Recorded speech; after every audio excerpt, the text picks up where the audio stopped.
Una sa lahat, mismong si Pangulong Bongbong Marcos ang nagsabing nakababahala ang pambobomba ng tubig ng China sa resupply boat ng Pilipinas. Partikular na yung sinakyan ni AFP Chief of Staff General Romeo Brawner Jr. Ang China naman may babala sa Pilipinas. Ang buong detalye, abangan maya-maya lamang. Magandang gabi Pilipinas. Sa Frontline tonight.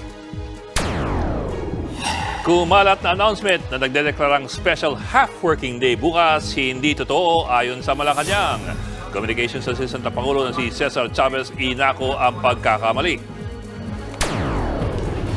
Dahil sa matinding traffic papuntang airport, ilang pasahero na iiwan ng kanilang flight. Payo ng mga airline, dumating sa airport 4 na oras bago ang biyahe. Security guard sa mga mall, hindi raw dapat pagsuotin ang mga costume gaya ng Santa Claus ngayong Kapaskuhan ayon sa PNP. Ipinataw na suspensyon ng NTC sa SMNI, ikinatuwa ng ilang kongresista, habang umalma naman si Senator Amy Marcos dahil sa ani ay pagsupil sa press freedom. Silipin ang masaya at makulay na Paskuhan sa University of Santo Tomas. At BTS Jimin may patikib sa kanyang bagong single.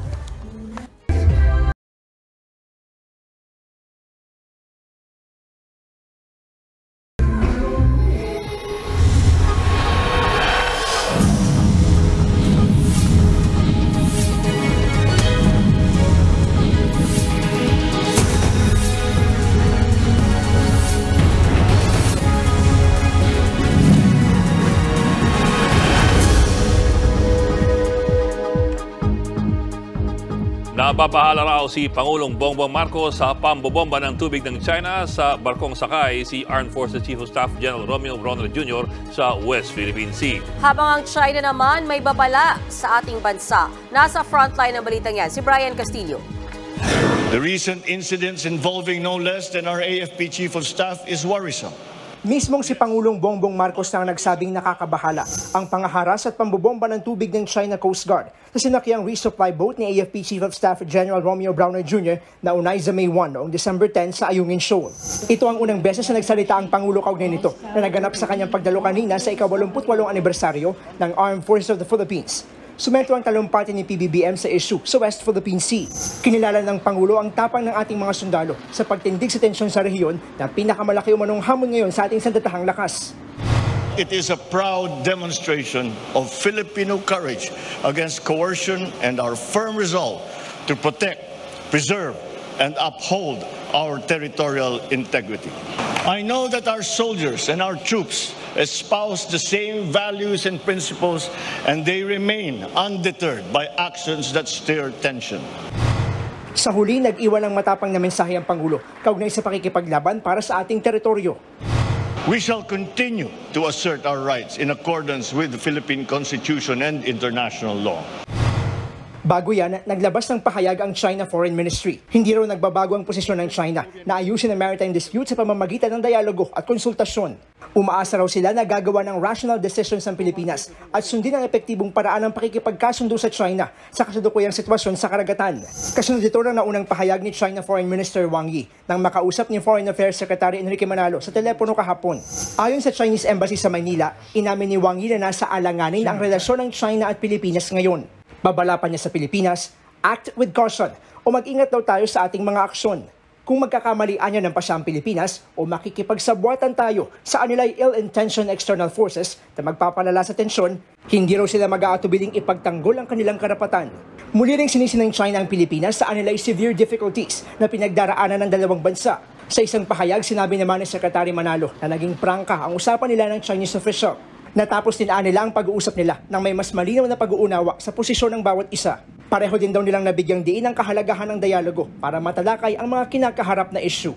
Nagbabalita mula sa Frontline, Brian Castillo, News 5. Mahaba na nga ang pila sa check-in counter ng NAIA, ang tindi pa ng traffic papuntang airport. Kaya ang ilang biyahero naiiwan ng tuloy ng kanilang flight.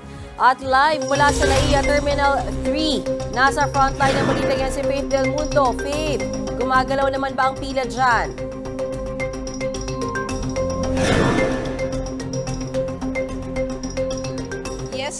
paano nabawasan na nga yung haba ng pila ng mga pasahero sa check-in counter. Dito yan sa NAIA Terminal 3, no? Kumpara nga kanina na napakahaba ng pila sa mga counter. Parang walang katapusan ng pila kanina ng mga biyahero sa check-in counter ng NAIA Terminal 3. Lahat naghihintay makabiyahe bago magpasko. Sa dami ng tao, wala nang maupuan sa airport. Ang ilan kundi maletang inuupuan sa sahig na sumalpak habang naghihintay ng flight. Ayon sa Manila International Airport Authority, simula December 15, nasa 135 hanggang 142,000 na pasahero ang dumagsa sa NAIA kada araw. Kumpara sa 120 hanggang 130,000 passengers kada araw nung hindi pa holiday season. Mas titindi pa raw yan hanggang sa weekend bago mag-Noche Buena. Pahirapan din ngayong makarating sa NAIA. Si Sherry hindi na nagpalit ng damit pagkatapos ng trabaho at nagmamadaling dumiretso rito mula sa Laguna. Kahit hating gabi pa ang flight pa Japan, alauna pa lang ng hapon, andito na siya sa airport para lang makasigurong hindi siya maiiwan ng flight. Sa Laguna pa kami umuwi. So yun, talagang affected kami nung sa expressway. Dapat doon kami magsistay doon sa mga bench doon, kaso lang wala kami mastayan. So sabi ko, sige dito na lang. Si Maricel, doble ang gastos. Naiwan siya ng flight sa Taiwan kahapon matapos maipit sa sobrang traffic mula Batangas. Pag pila ko po doon sa checking, sobrang dami pa rin po. Tapos pagdating ko po ng counter, sabi po sa akin, nakalock na yung boarding ko. Pagkasabi pa lang po na ganun, umiyak na ako. Yun. First time ko po kasi kahapon. Umuwi raw siya ulit at inabot pa nga ng 5 oras ang biyahe kanina papunta sa NAIA. Nagbayad din siya ng higit 5,000 pesos para sa rebooking. Nakakapanghinayang pa rin po dun sa pera na ko. Pero kailangan po kasing pumunta. Inalerto na rin ng Philippine Airlines sa mga pasahero sa matinding traffic sa NAIA's Skyway exit ramps. Payo nila, agahan ang biyahe at dapat daw nasa airport na 3 oras bago ang domestic flight at 4 na oras naman kung international ang biyahe. Ayon sa MIA, makakatulong din kung gagawin na online ang mga transaksyon sa airport. Travel tax, if we can already do that online through TIEZA.gov, gawin na natin. E-travel is very important, especially for our international passengers. At least, of course, as early as 72 hours before their flight, pwede na nila gawin yan para pagdating dito, after check-in, tuloy-tuloy na lang ang pagpaproseso nila sa immigration. Bukod sa airport, patuloy din ang dagsa ng biyahero sa Parañaque Integrated Terminal Exchange o PITEX. Wala nang masasakyan ng mga pasaherong papuntang Bicol, Batangas, Cavite at maging Davao. Kaya ang senior citizen na si Gemma Gotladera na pauwisa ng Bicol, mukhang dito na lang sa Maynila magpapasko. What happened is fully booked, kaya at 30 na lang ang available. Pahirapan talaga ang pagbiyahe pag ganitong season. Magbibigay naman daw ng special permits ang LTFRB para madagdagan ng mga bumabiyahing bus. Yun nga lang, meron po tayong dagdag na bus pero hindi na po ma-assure na aircon po yung. Mean, kung madami na nga yung pasahero dito nga sa NAIA ngayong araw, abay asahan na mas dadagsa yung dami ng pasahero bukas sa araw nga yan ng Biyernes. Samantala naman, mas mahigpit na seguridad ang ipinapatupad sa NAIA para na nga rin yan sa kaligtasan ng mga pasahero. Mean? Alright, maraming salamat sa iyo, Faith Del Mundo. Inako ni Presidential Assistant for Strategic Communications Cesar Chavez ang pagkalat ng Peking announcement na nagdedeklarang special half-working day bukas. Nasa frontline ng balitang yan, Elaine Pulhencio. Kumalat kanina ang dokumentong ito na may nakasulat na Proclamation number 427. Nakasaad dyan na special half-working day bukas. Marami agad ang napaniwala ng announcement na yan na pinost ng ilang media outlet at maging sa social media page ng ilang local government unit. Pero mga kapatid, fake news pala yan. Kabilang sa mga unang nagpost ng naturang proclamation ay nagtatrabaho pa mismo sa palasyo. Walang iba kundi si Yusek Cesar Chavez. 2 linggo pa lang siya bilang Presidential Assistant for Strategic Communications. Pinost niya sa kanyang Facebook ang peking dokumento. Agad namang nag-post ang Presidential Communications Office sa kanilang official Facebook page para ipabatid sa publiko na hindi totoo ang naturang anunsyo. Pinaalalahanan din nila ang lahat na maging mapanuri at sumangguni lamang sa official government sources para sa tamang impormasyon. Kasunod niyan, nagsorry din si Chavez. Inamin niyang hindi niya ito na-verify. Siya raw ang dapat sisihin at inaako niya ang responsibilidad sa nangyaring pagkakamali. Totoo namang mayroong Proclamation number 427 pero tungkol ito sa pagdideklarang manlilikha ng bayan for 2023 ang siyam na artist na nagpakita ng kani-kanilang natatanging husay sa sining. Nagbabalita mula sa Frontline, Elaine Fulgencio, News 5. Maging mapanuri sa pagbili ng paputok sa pagsalubong na sa bagong taon. Sa Bocaue, Bulacan, may nakumpiskang mga paputok na nilagyan ng safety sticker kahit hindi naman talaga na-test kung ligtas gamitin. Nasa Frontline, ang balita niyan si Shyla Francisco.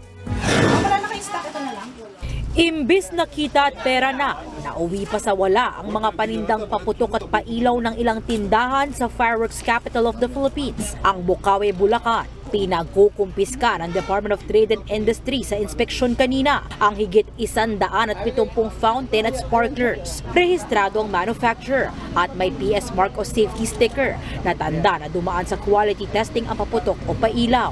Ang kaso, ilan sa stickers inilagay sa ibang klase ng produkto na di aprobado ng DTI. Hindi po yan dumaan sa proseso ng pag-testing ng DTI. Hindi tayo nakakasiguro kung safe yun. Maaaring pag sinindihan yun, pumutok agad or maaaring sumabog ng makasira ng mga property natin. Palusot naman ng mga nasitang tindahan. At kompleto din ang lisensya niya. Misleading lang. Possible po kasi na nagkamali ng dikit. Kasi sa halos pareho, naguluhan lang po. Mistake din namin kasi hindi namin Inisyuan na ng notice of violation ang mga nahuling tindahan para magpaliwanag. 25,000 pesos ang posibleng multa sa retailers habang 300,000 pesos sa manufacturers. Bago ang inspeksyon, nanawagan ang Department of Interior and Local Government ng total ban sa paputok. Pero sabi ng DTI, hindi basta-basta yan dahil malaki ang magiging epekto ng planong total ban sa firecracker industry. Mas mainam daw kung pagtuunan na lang ang paghihigpit sa mga nagbebenta. Basta po ang mga nabebenta na firework sa ating mga consumer ay may PS mark at may PS license si manufacturer, yun po ang lookout ng DTI. We currently have 15 licensed manufacturers of fireworks and firecrackers in the Philippines. If they will kung hindi sila hahayaan magbenta dahil nagkaroon ng fireworks ban sa Pilipinas, sila po ang surely direktang maaapektuhan nito. Marami silang mga tao na mga empleyado na maaapektuhan nito. Inalmahan din niya ng mga nagtitinda. Naka-order na raw sila ng maraming supply. Tulad po ng iba na nangungutang, paano po pag pinasara? Paano po sila makakabayad? Dito lang naman po sa gantong season, nakakabawi yung mga negosyante ng paputok. Isa pa sa dinadaing ng mga tindera ang matumal na bentahan. Kung ikukumpara kasi dati, pabugso-bugso lang ang dating ng mga mamimili ngayon. Nakakahinayang daw dahil ngayong taon pa naman mas maraming supply ng paputok at pailaw, kaya mas mura ang bentahan. 100 pesos na mas mura mga fountain na pailaw, kaya umaabot na lang ng hanggang 200 pesos ang pinakamahal. Hanggang 15,000 pesos naman ang ibinaba ng bentahan sa aerial pailaw, depende sa klase. Ang Quitis at Lucis na karaniwang binibili, hanggang 200 pesos ang iminura. Pero pansamantala lang daw yan. Posible raw pumalo sa 400 pesos ang itaas ng presyo ng maliliit at medium na paputok at higit 1,000 piso sa malalaking klase habang papalapit ang bagong taon. Nagbabalita mula sa Frontline, Shyla Francisco, News 5. Bawal ang Santa Guards. Yan pong mahigpit na bilin ng pulisya sa mga mall at security agencies ngayong magpapasko. Huwag daw pagsusuotin ng mga security guards ng Santa Claus outfit o kaya ano pang Christmas costume. Baka daw kasi samantalay nito ng mga kriminal at masalisihan ng mga sikyo. Dapat daw naka-proper uniform pa rin ng mga gwardiya. 500 hanggang 1,000 pisong multa sa mga guard na mahuhuling nagsusuot ng Christmas costume. Hanggang 20,000 pesos naman ang babayaran ng kanilang agency. Posible rin suspendin o makansela ang kanilang lisensya. Pwede kasi yung iba na mag-disguise as guards under the guise ng utilizing the costumes of whatever it is. So, mahirap din natin ma-identify kaagad kung sino siya. Kasi walang nakalagay na nameplate, walang nakalagay na ID.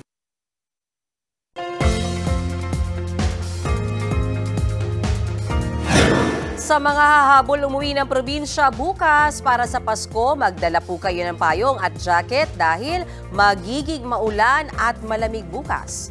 Dulot ito ng amihan na may dalang malamig na simoy ng hangin. May dalang ulan din ang shear line na nabuo sa pagkasalubong ng amihan at easterlies o mainit na hangin sa Pacific Ocean.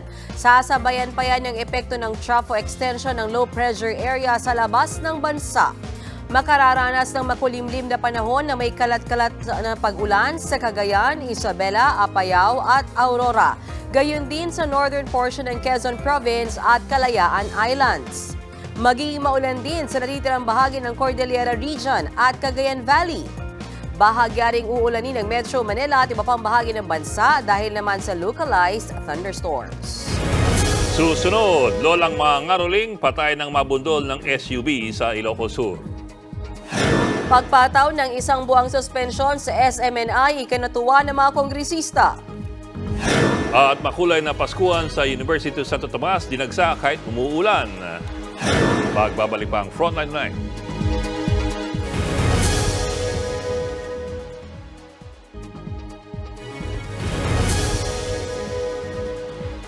Nauwi sa disgrasya ang pangangaroling ng isang lola sa Ilocos Sur. Nasawi ang matanda matapos masagasaan ng SUV. Nasa Frontline Balitang yan, JC Cosico. Kuha ang CCTV na ito pasado alas 11 ng umaga nitong Martes sa National Highway sa Barangay Paing Bantay, Ilocos Sur. Makikita sa malayo ang isang babae sa gilid ng highway. Maya-maya, tumawid siya pero nabangga ng SUV. Sa lakas sa pagkakabangga, tumilapon siya sa gilid ng kalsada. Kinilala ang babaeng biktima na si Angelita Alip, 77 anyos. Itinakbo pa siya sa pagamutan pero idineklarang dead on arrival. Base sa investigasyon ng pulisya, maangaroling sana ang biktima sa bahay na nasa kabilang gilid ng kalsada nang mangyari ang aksidente. Agad namang naaresto ng mga pulis ang driver ng SUV na kinilalang si Richardson de la Peña, 41 anyos. Ayon daw sa driver, di niya raw akalaing tatawid ang babae. Sumusunod po siya sa dalawang sasakyan, sir. At ito pong SUV naman, napansin niya na mayroong tao doon pero hindi na pong akalain na biglang tatawid po yung tao. Nakapag-preno po din siya pero kaya lang nahagip pa rin yung pedestrian, sir. Di naman na raw magsasampa ng kaso ang pamilya ng lola matapos mangako ang driver na tutulong sa pagkapalibing sa biktima. Nagbabalita mula sa Frontline, JC Cosico, News 5. Ikinatuwa ng ilang kongresista ang isang buwang suspensyon na ipinataw sa Sunshine Media Network International o SMNI. Gate naman ni Senadora Amy Marcos, may chilling effect ito sa ibang miyembro ng media. Nasa frontline ng balitang yan si Rainiel Pawit. 30 araw na hindi makapagpapalabas ng mga programa ang Sunshine Media Network International o SMNI. Yan ay matapos patawan ng suspensyon ng National Telecommunications Commission ang nagpapatakbo ritong Suarezug Media Corporation. Ayon sa NTC, pagtugon nila ito sa resolusyon ng Kamara na naghihimok sa kanilang suspindihin ang operasyon ng media network dahil sa umano'y paglabag sa probisyon ng kanilang prangkisa. 3 provision daw ng kanilang legislative franchise ang nilabag ng SMNI. Kabilang sa sakop ng tigil operasyon ang TV at radio broadcast ng SMNI. Hindi naman kasama sa suspension ang live streams ng kumpanya sa kanilang social media platforms dahil labas ito sa mandato ng NTC. Kasabay ng suspension ang show cause order kung saan binibigyan ng 15 araw ang SMNI para magsumite ng paliwanag. Wala pang komento ang pamunuan ng SMNI sa ipinataw na suspensyon. Umalma naman sa desisyon ng NTC si Senadora Amy Marcos. Sa kanyang pahayag, napatanong ang Senadora kung sino raw ang takot sa SMNI. Anong media entity pa raw ang magtataguyod ng kalayaan sa pamamahayag? Kinwestiyon din ng Senadora ang aniyay hindi pagsunod ng NTC sa pagpapatupad ng due process at press freedom. Magdudulot din aniya ng chilling effect sa iba pang miyembro ng media ang ipinataw na suspensyon sa SMNI. Pinuri naman ni House Committee on Legislative Franchises Chairman Gus Tambunting ang NTC sa pagsuspindi nito sa operasyon ng SMNI. Nangako rin ng kongresista na ipagpapatuloy nila ang paglaban sa fake news at disinformation. Matatanda ang ginisa sa Kamara ang SMNI nitong Nobyembre dahil sa anila ay fake news na 1.8 billion pesos na travel expenses ni House Speaker Martin Romualdez. Bago ang suspension order ng NTC na una nang sinuspindi ng Movie and Television Review and Classification Board o MTRCB ang 2 programa ng SMNI. Ayon sa MTRCB, nilabag ng gikan sa masa para sa masa at laban kasama ang bayan ang ilang broadcast standard matapos nilang i-ere ang Anilay Travel Funds ni Speaker Romualdez. Gayon din ang mga pagmumura ni dating Pangulong Rodrigo Duterte at ang pagbabanta niya kay House Deputy Minority Leader Franz Castro. Isang mambabatas ang naghain ng House Bill para bawiin ang prangkisa ng SMNI. Nakatakda itong dinggin ng Kamara sa Enero ng susunod na taon. Nagbabalita mula sa Frontline, Rainiel Pawid, News 5. Nitong Martes, inutos ng National Telecommunications Commission ang suspensyon ng operations ng Sunshine Media Network or SMNI ng isang buong buwan. Kung inyong matatandaan, ilang linggo na pong problemado ang SMNI dahil sa mga sunod-sunod na dagok. Una, ginisa ang SMNI ng Kongreso dahil sa pagpapakalat ng maling balita or fake news. Ang binanggit ng SMNI host na si Jeffrey Celis na 1.8 billion peso travel expense daw ni Speaker Martin Romualdez, hindi naman pala totoo o hindi naman pala kumpirmado. Pangalawa, pinakulong pansamantala si Celis at co-host na si Lorraine Badoy dahil hindi nagustuhan ng House Committee ang kanilang inasal sa hearing. Pangatlo, nagbanta ang mga kongresista na i-revoke ang prangkisa ng SMNI dahil sa mga nakita raw na paglabag ng broadcast network. Pang-apat, sinuspinde ng Movie and Television Review Classification Board or MTRCB ang dalawang programa ng SMNI ng 14 na araw. Higit sa lahat, ang isa sa mga programang pinasuspinde ay ang mismong programa ni dating Pangulong Rodrigo Duterte, ang Gikan sa Masa para sa Masa. Ang dating pinakamakapangyarihan sa buong bansa, ang dating may hawak ng pinakamalaking supermajority sa Kamara, nasuspinde ng review board ng 2 linggo. Pero ito po ang pinakamatindi. December 19, 2023, inutos ng NTC ang isang buwang suspensyon ng buong broadcast network dahil sa mga paglabag umano sa prangkisa nito ayon sa Kamara.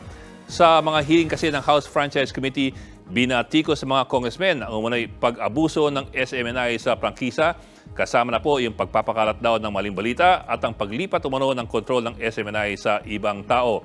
Pero ang kinagulat ng mga media organizations ay ang bilis ng pagsuspinde ng NTC sa SMNI base lang po sa resolusyon ng Kongreso. Ang isang buwang suspensyon sa isang broadcast network ay hindi po biro dahil sa laki ng operational expenses nito at sa dami ng mga empleyado. Isa pa, kasabay po ng suspensyon ang show cause order ng NTC sa SMNI. Ibig pong sabihin, sinuspindi muna ng NTC ang buong broadcast network at saka lamang pinagpapaliwanag ito tungkol sa mga umunay violations na nakita ng Kongreso. In fairness, sa prangkisa po ng lahat ng broadcast networks, meron naman talagang option ang Kongreso na bawiin ang prangkisa. Pero ito po'y binabawi sa pamamagitan ng bagong batas na ipapasa ng Kongreso at Senado at pipirmahan ng Pangulo. Ang inaksyonan agad ng NTC ay simpleng resolusyon pa lamang ng House of Representatives. Ayon sa National Union of Journalists of the Philippines or NUJP, nakakabahala din po ito dahil ginagamit yung mga regulatory agencies para patahimikin ang mga ayaw marinig ng ilang politiko. Nangyari na rin daw ito dati sa media outlets gaya po ng Rappler at ng Inquirer. Ayon sa NUJP, maraming beses nung nakaraang administrasyon, inabuso naman ng SMNI ang media network nito para mag-red tag at magkalat ng maling impormasyon bilang pagsuporta kay Pangulong Duterte. Pero hindi naman po ito kinasuhan, pero lalo pang namayagpag. Pero ngayon naman, dahil nagbago na ang ihip ng hangin, si Duterte at ang SMNI na ang nasa kabilang bakod na. Pero yun na nga ang problema ayon sa mga media groups. Ang batas ay dapat pinatutupad ng lubos at patas at hindi po nakadepende kung sino lang ang kasalukuyang nasasaktan. Dahil kung ganon, ang rule of law ay magiging weather-weather lang. Susunod, isa pang testigong nagdiin noon kay dating Senadora Laila de Lima, babaliktad na rin daw. Giant 2024 LED lights na paiilawan sa pagsalubong sa bagong taon, pinwesto na sa Times Square sa New York. At pregi na si Maha Salvador, rumampa sa Thailand para sa upcoming Netflix series na Yongsong Creature. Tutok lang mga kapatid dito sa Frontline Tonight.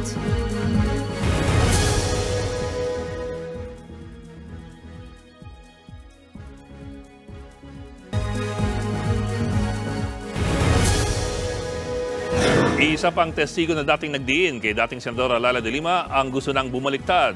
Siya po si retired Police Brigadier General Jerry Valeroso na tumestigo na nakita raw niya si de Lima sa isang concert ng drug lord na si Herbert Colanco sa New Bilibid Prison. Sa binigay niyang letter of intent to recant nitong December 18, sinabi ni Valeroso na gusto niyang mapawalang sala ang mga naakusahan ng maling paratang. Puro raw kasinungalingan at walang basehan ng mga sinampang kaso laban kay de Lima. Noon pang 2019 niya raw planong bawiin ang kanyang testimonya pero hindi raw natuloy dahil sa pangamba sa kanyang kaligtasan at ng kanyang pamilya. Later pa lang yan na nagsasabi na ako sa court na magre-recant ako pero yung official ko to be submitted later on.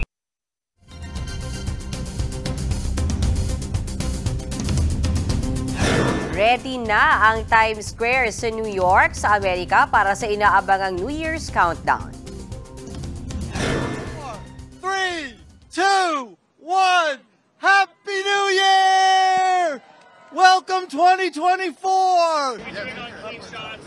Dinala na sa Times Square at sinubukan ng pailawan ang giant 2024 LED lights. 7 talampakan ang taas ito at binubuo ng higit 500 light bulbs. Excited namang nagpa-picture mga nasa Times Square. Paiilawan ang 2024 LED lights pagpatak ng 12 midnight ng January 1, 2024.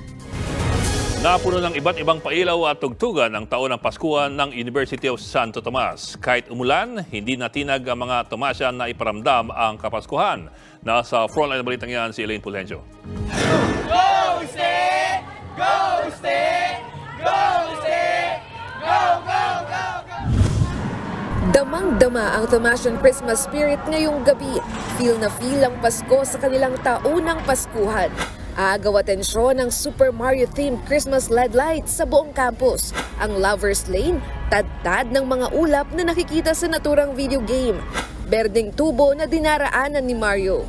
At mga question block. Agaw atensyon din ng higit 65 feet Christmas tree. Saglit mang inulan, tuloy ang concert hanggang gabi sa UST Grandstand. Tumugtog sa Paskuhan concert ngayong taon ng ilang OPM band gaya ng Cup of Joe, Lola Amor, Ostella at Adian Lili. Hindi raw talaga pinalampas ng mga taga-uste ang Paskuhan ngayong taon. Napaksaya! Salamat sa suporta, ma! Walang po ako sa walang kanina!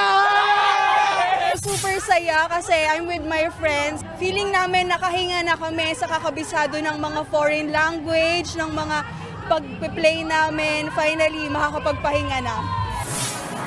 Ayon sa pamunuan ng UST, marami ang nakamiss sa Paskuhan dahil sa pandemya. Nasa higit 40,000 Tomasians ang nakisaya ngayong gabi. Pabaon din ngayong gabi sa mga Tomasino ang 10 minutong pyro musical display. Pinag-iisipan na rin daw nila ngayon kung muling bubuksan sa publiko ang Paskuhan na ginagawa na noong bago magpandemya. Nagbabalita mula sa Frontline, Elaine Fulgencio, News 5.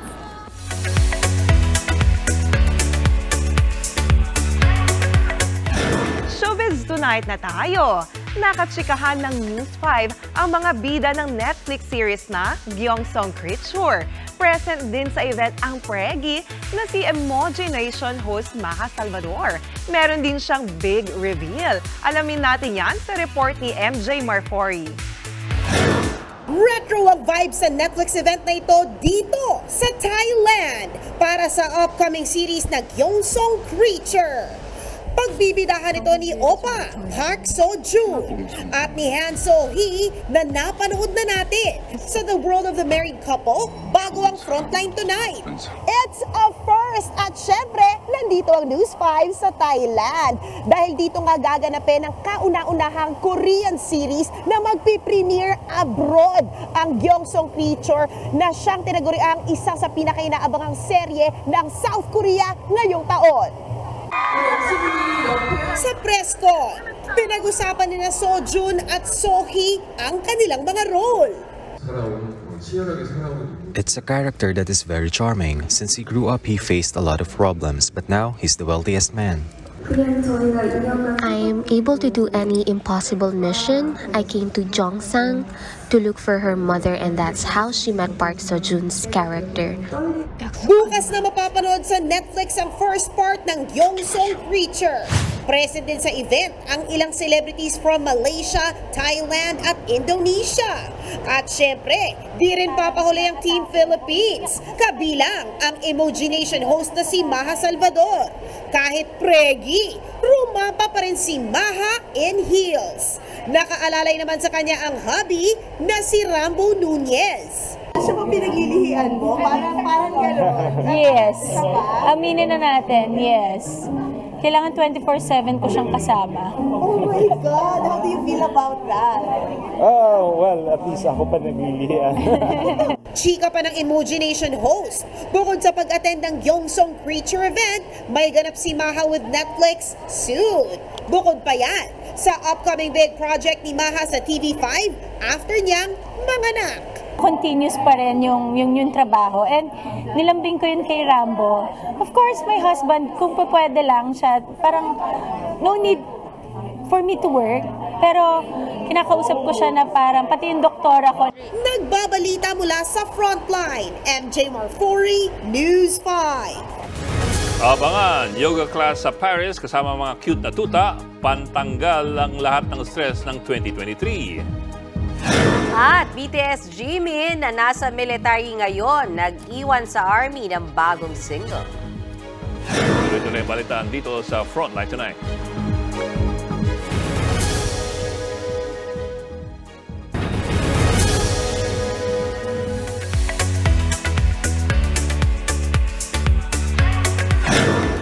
Plano raw ni K-pop superstar G-Dragon na bumuo ng Anti-Drug Foundation matapos niyang maabsuelto sa kasong iligal na droga. May pabaong kanta naman sa mga army si BTS Jimin ngayong nasa military na siya. Panoorin natin to. May patikim na si BTS Jimin sa upcoming single niyang Closer Than This. Nag-upload sa YouTube ang Bangtan TV ng video na sinasayaw ni Jimin ang inaabangang single.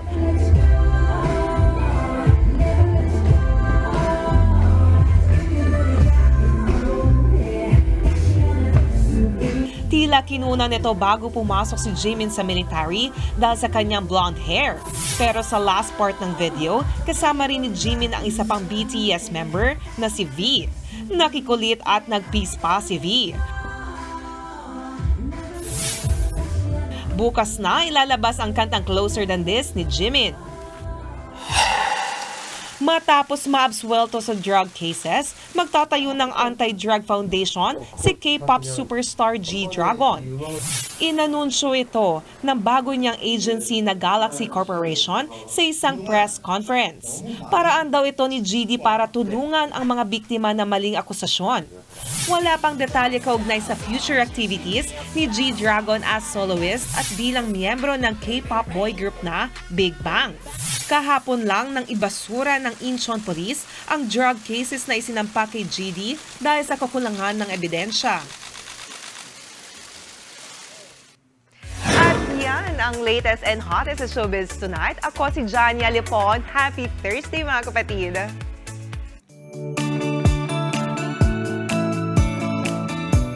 At sa ating pabaong Pampa-Good Night, nilevel up ang yoga class sa Paris, France. Uy, invited sa klase ang mga cute na tuta. 10 Golden Retriever puppies ang naki-yoga. Nakipaglaro sila, nagpa-belly rub at marunong din silang magmasahe. Ayon sa founder, naisip niya ang puppy yoga para makapag-relax sa mga empleyadong stress sa trabaho sa buong taon. Kapag nag-enroll, kasama na ang 20 minutes na yoga at 40 minutes sa pakikipaglaro sa puppies. €35 o mahigit 2,000 piso ang kada session ng puppy yoga. Matutulog na lang ako. Sorry. 2,000 rin yun, ha? Oo nga eh. Oy, yes? Cute naman eh. Cute naman. Pang picture. Feeling ko sumimango tayo dun sa 2,000. Ito na mga kapatid. Johnny, 4 na araw na lang. Pasko na po mga kapatid. Diyan po ang 45 minuto pag-iwayas malagang headlines. Balitaan at diskusyon para sa paghubog ng matalinong opinyon. Kami yung kasangga sa pagbabalita. Ako po si Mayan Los Baños. Ako naman po si Adlingao. Magandang gabi. Feel ang Paskong